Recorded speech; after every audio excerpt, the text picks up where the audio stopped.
पुण्य है, अरे तुम्हारे भाग्य का उदय है। वरना कौन आकर बैठता है सत्संग में? आज समय किसके पास, कोई किसी की सुनता ही नहीं है। बहू कहती है मैं सासू की नहीं सुनूंगी, सासू कहती है मैं बहू की नहीं सुनूंगी, देवरानी कहती है जेठानी की नहीं सुनूंगी। कोई बेटा भी बाप की सुनने को तैयार नहीं है। ये तो मैं किस्मत वाला हूं कि हजारों लोग मुझे सुनने को तैयार है, वरना दुनिया में कोई किसी की सुनता कहां सुनता है कोई किसी की, बताइए। सब अपने आप में सुनाना चाहते, सुनना कोई पुण्य कर लिया होगा मैंने किसी जन्म में जो हजारों लोग सुन रहे हैं। यूं तो कहते हैं कि दो महिलाएं बैठ जाएं तो चुप नहीं बैठा करती हैं। एक किशनगढ़ के आदमी आए, उन्होंने कहा कि महाराज आपकी किस्मत है कि हजारों महिलाएं सभा में चुप बैठी हुई हैं, वरना दो महिलाएं भी कभी चुप बैठने वाली। कुछ पुण्य कर लिया होगा किसी जन्म में थोड़ा बहुत। किशनगढ़ वालों, मुझसे ज्यादा उम्मीदें मत रखना, मुझे ज्यादा कुछ नहीं आता है, दो चार बातें मुझे आती हैं।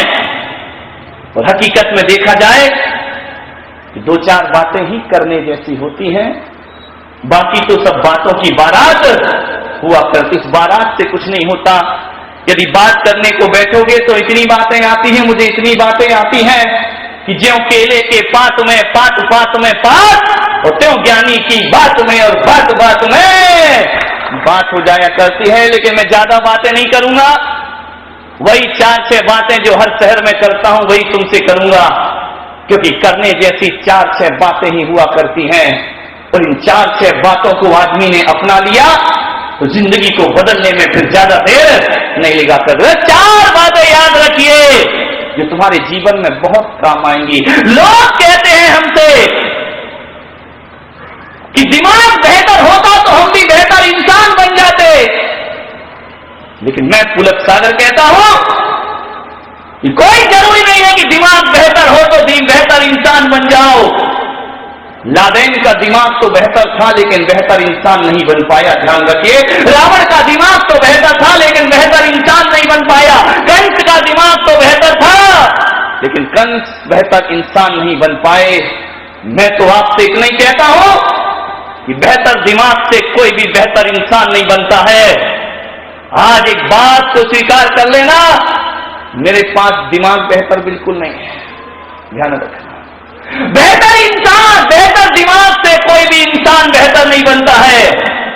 मैं तो कहता हूं कि बेहतर इंसान बन जाओ, दिमाग अपने आप बेहतरीन हो जाया करता है। बेहतर इंसान बनिए, अच्छे इंसान बन जाओ तो दिमाग भी अच्छा हो जाएगा।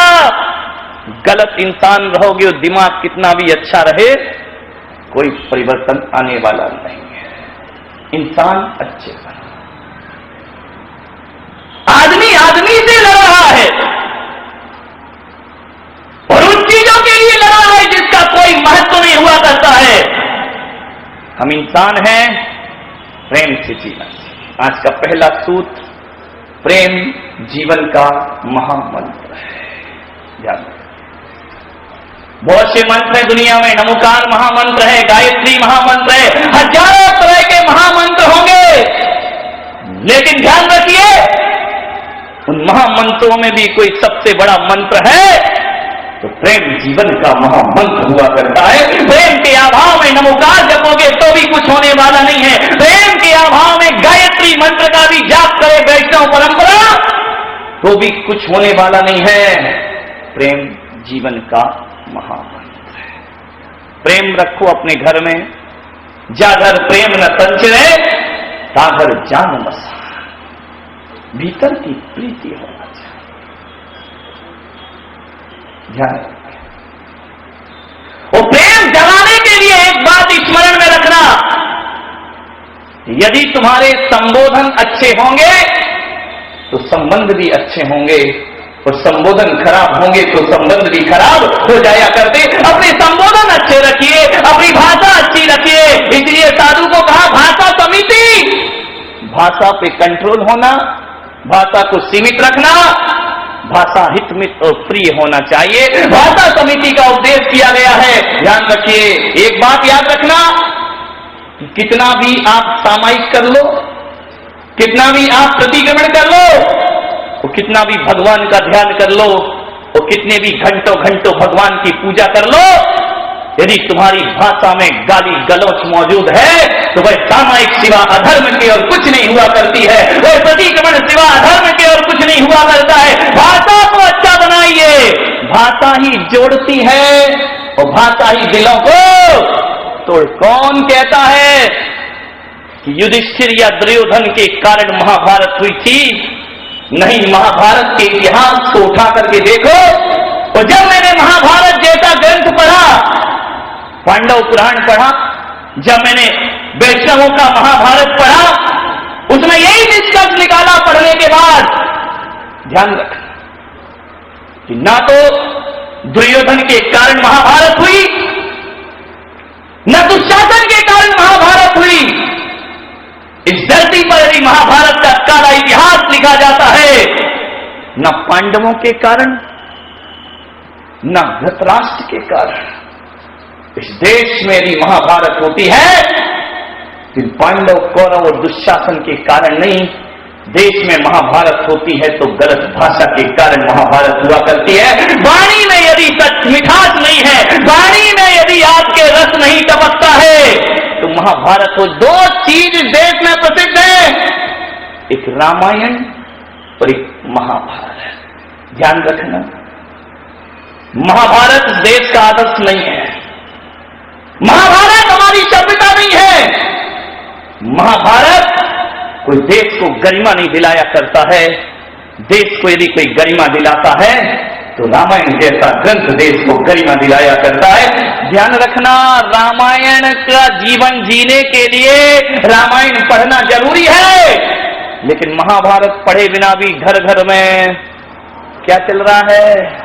सास ने कहा यूं और बहू ने कहा क्यों, अत्रि महाभारत प्रस्तुत करता गोदरेज। ध्यान रखिए, घरों में यही चल रहा है। महाभारत घर घर में है। महाभारत पढ़ो या ना पढ़ो, लेकिन आदमी को रामायण जरूर जीना चाहिए। दोनों ही इतिहास के बहुत बड़ी घटनाएं हैं। रामायण भी एक घटना है और महाभारत भी एक घटना है, लेकिन दोनों घटनाओं को देखने का यदि प्रयास करोगे, जब दो भाई कुर्सी के लिए लड़ते हैं तो महाभारत खड़ी होती है, और जब दो भाई कुर्सी छोड़ने के लिए तैयार होते हैं तो रामायण जैसा ग्रंथ खड़ा हो जाया करता है। तो रामायण बनती है कुर्सी को छोड़ने से और महाभारत बनती है कुर्सी को पकड़ने से। ध्यान रखिए, ये घरों में जो कुर्सियों की लड़ाई जब तक रहेगी ना, तब तक तुम्हारे घर में महाभारत होती रहेगी। ध्यान एक गलत भाषा ने महाभारत खड़ी कर दी। द्रौपदी का एक शब्द, इंद्रप्रस्थ की रचना की पांडवों ने। दुर्योधन ने सोचा कि बड़ा अद्भुत इंद्रप्रस्थ बना है, चलो चल करके देखते हैं क्यों दर दर भटकने वाले पांडवों ने बनाया क्या है। ऐसा अद्भुत नजारा था कि जहां पानी होता था वहां सूखा दिखता था, और जहां सूखा दिखता था वहां पानी। नजरों को भ्रम में डाल दे ऐसा महल बनाया पांडवों ने। दुर्योधन दुर्बुद्धि चला देखने को, और जैसे ही गया जहां देखता है पानी है वहां तो संभल के चलता, जबकि वहां पानी नहीं था। और जहां पानी नहीं दिखता, सूखा दिखता है, वहां वो बेसंभल के नहीं चलता, धड़ाम से गिरता है पानी में। झरोके से आवाज आती है, द्रौपदी का एक अट्ठास कि अंधे का पुत्र। बस यहां से महाभारत शुरू। ध्यान रखना, एक वाणी, एक बात स्मरण में रखना, आदमी कैसा है, गोरा है या काला है, इसका कोई महत्व नहीं हुआ करता है। आदमी की वाणी और भाषा कहती है, इसका जीवन में महत्व हुआ करता है। यदि वाणी अच्छी है, व्यवहार अच्छा है, तो काले लोगों को भी दुनिया में सम्मान मिला करता है। चेहरे की सुंदरता नहीं, आदमी के जीवन में वाणी की सुंदरता होना चाहिए, चरित्र की सुंदरता होना चाहिए, व्यवहार की सुंदरता होना चाहिए। जहां तक मैं सोचता हूं, आचार्य कुंद बहुत खूबसूरत व्यक्ति नहीं थे, ज्यादा सुंदर नहीं थे, वो काले रंग के थे। लेकिन ध्यान रखिए, जैन शासन आज भी बड़े गर्व से कहता है कि मंगलम भगवान वीरो मंगलम गौतमो गरी और मंगलम कुंद कुंदाद्यो जैन धर्मोत्सव। इतना बड़ा स्थान यदि गौतम गणधर के बाद इस देश में जैन समाज में यदि किसी आचार्य का नाम है तो आचार्य कुंद कुंद का नाम हुआ करता है। गौतम के बाद जिसे सम्मान मिला करता है। एक बात स्मरण रखें हमेशा, कुछ ऐसा करके जाएं कि दुनिया हमें याद